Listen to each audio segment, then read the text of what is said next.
बिस्मिल्लाहिर्रहमानिर्रहीम। अस्सलाम वालेकुम डियर स्टूडेंट्स आज हम आदमशक 7 यानी कि चैप्टर 7 की ये जो MCQs हैं ये वाले करेंगे मैथ क्लास 9। तो चलिए फर्स्ट क्वेश्चन है हमारे पास, दर्ज झैल में से कौन सा अदद गैर मसावात, ये गैर मसावात दी गई है, गैर मसावात का हल होगा। तो चलिए अब इसको हमें सोल्व करना पड़ेगा जी। तो स्टूडेंट्स हमारे पास ये वाली गैर मसावात है, आपने याद रखना है कि ये जो अलामत होती है ये इज़ स्मॉलर और इक्वल टू, ठीक है, छोटा है या बराबर है।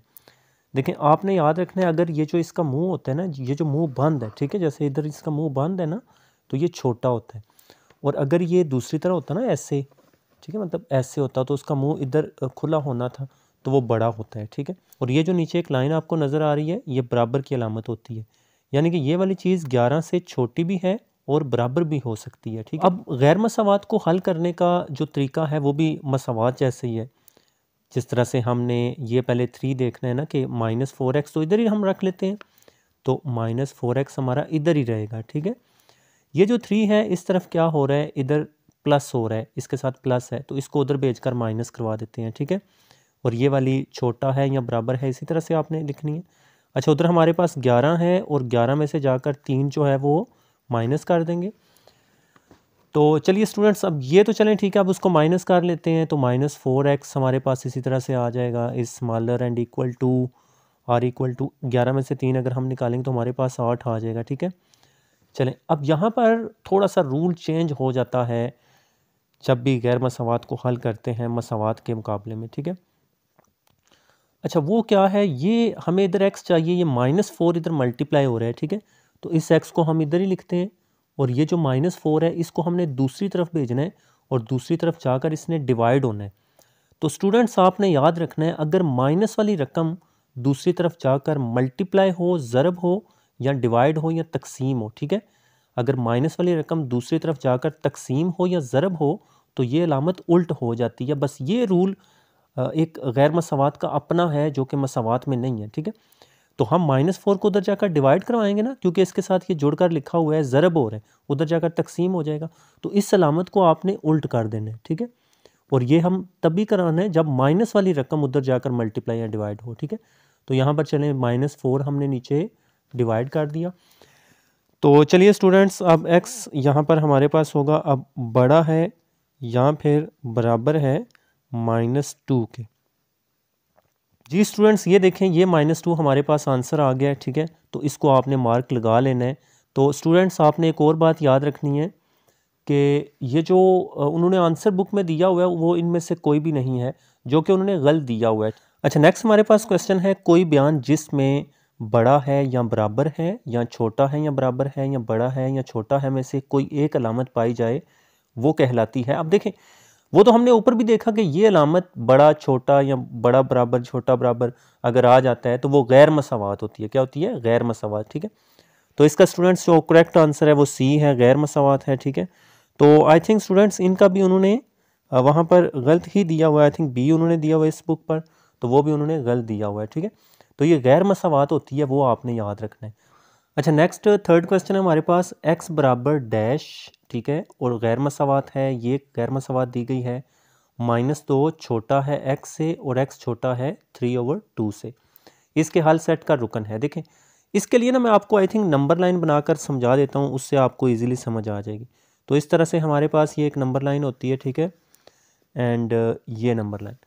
अच्छा दरमियान में यहाँ पर 0 होता है, ठीक है, इस तरफ माइनस वाले अदाद होते हैं तो ये -1 हो गया और ये वाला -2 हो जाएगा, एंड इस तरफ +1 हो जाएगा और ये +2 हो जाएगा। इसी तरह से 100 इधर आगे नंबर्स होंगे।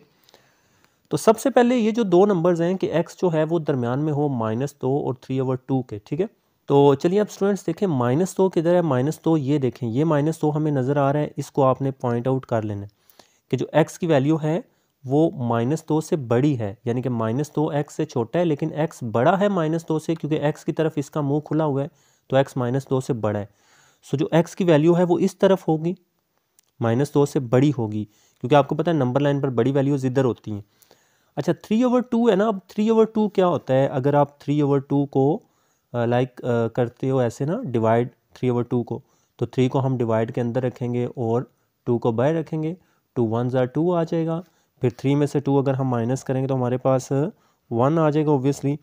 फिर यहाँ पर हम अशारिया लगाकर यहाँ पर एक ज़ीरो लगा देते हैं, क्योंकि 2 का टेबल 1 पर नहीं जा रहा था, तो 2 5 बार 10 हो जाएगा। ठीक है, तो इस तरह से स्टूडेंट्स हमारे पास जो इसका आंसर आएगा वो 1.5 आएगा। इसको वैसे आप कैलकुलेटर पर भी कैलकुलेट कर सकते हो। ठीक है, ये 1.5 किधर है, यानी कि 1.5 और 3/2 सेम है। 3/2 जो है वो कसर में है, 1.5 अशारिये में है। देखें 1.5 का मतलब क्या है, ये 1 और 2 के दरमियान 1.5 होता है। 1.5 बेसिकली 1.5 होता है। ठीक है, तो ये हमारे पास 3/2 है, यहाँ 1/2 है, सॉरी 1.5 है। ठीक है, ये हमारे पास 3/2 है यहाँ पर जो, तो इसको आप यहाँ पर पॉइंट आउट कर सकते हो।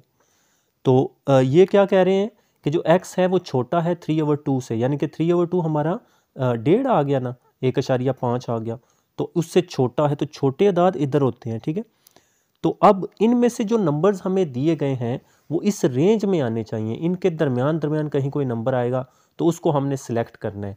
तो अगर हम -5 की बात करें तो -5 तो इस तरफ होगा, वो इधर इस रेंज में नहीं आ रहा। ठीक है, 3 जो है वो हमारा इधर होगा। ठीक है, लाइक 3 यहाँ होगा ना जी, तो 3 इस रेंज में नहीं है। 0, हाँ देखें 0 देखें दरमियान में आ गया ना, 0 इसी रेंज में आ रहा है। ठीक है, तो 0 वाकया जो है वो -2 से बड़ा है, बट 1.5 या 3/2 से छोटा है। ठीक है, सो ऑप्शन जो है सी हमारे पास 0 करेक्ट है। ओके स्टूडेंट्स, आई होप आपको इसकी समझ आ गई होगी जी। तो नेक्स्ट स्टूडेंट्स हमारे पास 4th क्वेश्चन है, अगर x की कीमत 10 से बड़ी ना हो तो। देखें क्या कंडीशन है कि x की कीमत 10 से बड़ी नहीं होनी चाहिए, तो x बड़ा होगा और बराबर होगा 8 से नहीं। अगर x 8 से बड़ा होगा तो वो 11 भी हो सकता है, 12 भी हो सकता है, तो 12 और 11 तो वो अगली वैल्यू सारी 10 से बड़ी आ जाएंगी। x छोटा हो सकता है 10 से या बराबर भी हो सकता है जी, ये वाला करेक्ट है। अच्छा अब देखें ये भी है कि x छोटा है 10 से, वो तो है ही गलत, क्योंकि वो कह रहे हैं कि बड़ा ना हो, बट वहाँ पर तो x 10 से बड़ा है ना, तो इसको तो छोड़ ही दें, इन दो पर आ जाएं। अब यहाँ पर क्या कह रहे हैं कि x छोटा है या बराबर है 10 से, तो वो क्या कह रहे हैं कि 10 से बड़ी नहीं होनी चाहिए, बेशक 10 हो जाए। तो ये वाली चीज़ देखें ना, 10 है तो कोई मसला नहीं है हमें ना, 10 के बराबर भी है और 10 से छोटी भी है, तो बी ऑप्शन जो हमारा है वो करेक्ट है। अगर हम सी ऑप्शन की बात करें तो सी ऑप्शन में वो क्या कह रहे हैं कि x छोटा है 10 से, लेकिन 10 भी होना चाहिए, क्योंकि वो कह रहे हैं कि 10 से बड़ी नहीं है, 10 बेशक हो जाए, तो 10 तो हमने लाजमी उसमें इंक्लूड करना है, तो उसके लिए बराबर नीचे लाजमी होना चाहिए। अच्छा नेक्स्ट 5वां क्वेश्चन हमारे पास है स्टूडेंट्स, एक लिफ्ट की बोझ उठाने की इस्तेदाद सी ज़्यादा से ज़्यादा 1600 पाउंड हो तो इसको हम किस तरह से लिख सकते हैं। देखें सी जो है वो ज़्यादा से ज़्यादा बोझ 1600 उठा सकती है एक लिफ्ट, उससे ज़्यादा नहीं उठा सकती, ज़्यादा से ज़्यादा 1600 बोझ उठा सकती है। तो अगर कम उठा लेगी तो ठीक है, कम भी तो उठा सकती है, और ज़्यादा से ज़्यादा 1600 उठा सकती है, लेकिन 1600 से ज़्यादा नहीं होनी चाहिए। ये कह रहे हैं सी छोटा है 1600 से, नहीं बराबर भी होना चाहिए था। ये तो कह रहे हैं कि सी बड़ा है 1600, और वो तो हमने देखा कि ज़्यादा से ज़्यादा 1600 बोझ उठा सकती है, उससे ज़्यादा नहीं उठा सकती जी। ये ठीक है हमारे पास स्टूडेंट्स आंसर, क्योंकि ये कह रहे हैं सी जो है वो छोटा भी है या बराबर है 1600, यानी कि 1600 भी उठा सकती है, इसी वजह से बराबर है, और 1600 से नीचे 1500 1400 वो भी उठा लेगी, तो ज़्यादा से ज़्यादा तो 1600 ही हुआ ना, उससे ज़्यादा तो नहीं उठा सकती। ठीक है, सो ऑप्शन सी स्टूडेंट्स हमारे पास करेक्ट है। ठीक है, तो इसमें आपने ये नहीं समझना कि सी ज़्यादा से ज़्यादा है तो सी को हम 1600 से ग्रेटर कर दें, नहीं, ज़्यादा से ज़्यादा वो लास्ट लिमिट होती है, उससे ज़्यादा वो नहीं उठा पाएगी। ठीक है, तो 1600 के बराबर या इससे कम वो बोझ उठा पाएगी। अच्छा नेक्स्ट लास्ट एमसीक्यू है students, x is equal to 0 गैर मसावात के हल सेट का रुकन है। तो चलिए इसको अब ना हम सोल्व करके देखते हैं। मतलब अच्छा x इज इक्वल टू 0 है, अगर हम यहाँ x की जगह 0 रखते हैं तो 0 बड़ा आएगा 0 से। ठीक है, लाइक यहाँ मैं 0 रख रहा हूँ क्योंकि x की वैल्यू 0 के बराबर है, तो 0 बड़ा है 0 से, नहीं 0 तो 0 से बड़ा नहीं है, 0 तो 0 बराबर होते हैं। अच्छा अगर यहाँ रखें 0 स्टूडेंट्स तो क्या आएगा, अपने माइंड में ज़रा रखें यहाँ 0, तो 3 को 0 के साथ मल्टीप्लाई करवाएंगे ना। हम x जगह क्यों 0 रख रहे हैं, क्योंकि x की वैल्यू 0 है, तो 3 0 बार 0 हो जाएगा, और 0 में 5 जमा करेंगे तो 5 आएगा, और 5 छोटा है 0 से, ऐसा तो नहीं है, 5 तो 0 से बड़ा है, सो ये वाली कंडीशन हमारी फॉल्स आ जाएगी। ठीक है, अच्छा इधर अगर हम स्टूडेंट्स 0 रखेंगे, 0 + 2 अगर हम करेंगे 0 + 2 तो वो हमारे पास 2 आएगा, और 2 जो है वो 0 से छोटा नहीं है, तो ये भी कंडीशन फॉल्स है। अगर हम यहाँ 0 पुट करेंगे तो 0 - 2 करेंगे, -2 आ जाएगा। ठीक है, यहाँ 0 करेंगे तो वो -2 आएगा, और -2 छोटा है 0 से g, ये वाली करेक्ट है ना। क्योंकि देखें नंबर लाइन पर जिस तरह से मैंने आपको नंबर लाइन बनाकर दिखाई, तो इस नंबर लाइन पर देखें ज़रा कि -2 जो है ये 0 से छोटे ही है ना, क्योंकि ये 0 से लेफ़्ट साइड पर है, तो लेफ़्ट साइड वाले छोटे होते हैं। तो ये वाली कंडीशन हमारे पास करेक्ट आ रही है, ठीक है। सो ये डी ऑप्शन जो स्टूडेंट्स है ये वाला इसका करेक्ट है। Okay students, that's it. ये हमारे एमसीक्यूज़ थे चैप्टर नंबर 7 के। आई होप आपको समझ आ गए होंगे। अपना बहुत ज़्यादा ख्याल रखिएगा, दुआओं में याद रखिएगा। अल्लाह हाफिज़।